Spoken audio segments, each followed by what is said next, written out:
Et si un voyage pouvait transformer une vie à jamais?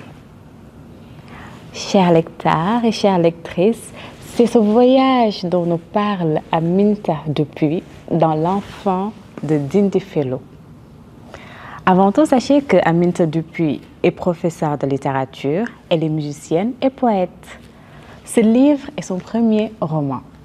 Dans l'ouvrage, on nous parle de l'histoire de Sonlio, un jeune originaire du Fouta Djallon, qui un jour décide de quitter son village pour aller percer le mystère autour de la disparition de sa mère. Son aventure le conduit à travers le Sénégal. De Kédougou à Dakar, il découvre la splendeur de la nature, la diversité des cultures et la curiosité qui existe dans ce monde. Et dans cette aventure, Sonlio fait une rencontre magnifique. Une jeune chinoise nommée Sun Yue, à qui il va tisser une amitié profonde.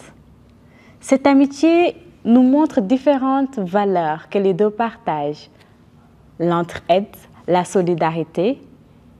Et ces deux vont faire tout pour affronter n'importe quelle difficulté. Un jour, Sonlio rencontre le fameux médecin, celui qui était chargé de faire des soins à sa mère. Là, il décide d'aller au bout de sa quête pour connaître la vérité. Et bien sûr, il va découvrir tellement de choses, car ce fameux Américain cache mais énormément de mystères. Alors, L'enfant de Dindéfelo est un roman qui m'a marqué en fait. Chaque page mérite une attention particulière. J'ai pris beaucoup de mon temps en fait pour le finir. Il m'arrivait même de revenir sur certaines pages pour revivre certaines scènes, tellement ça m'a énormément marqué.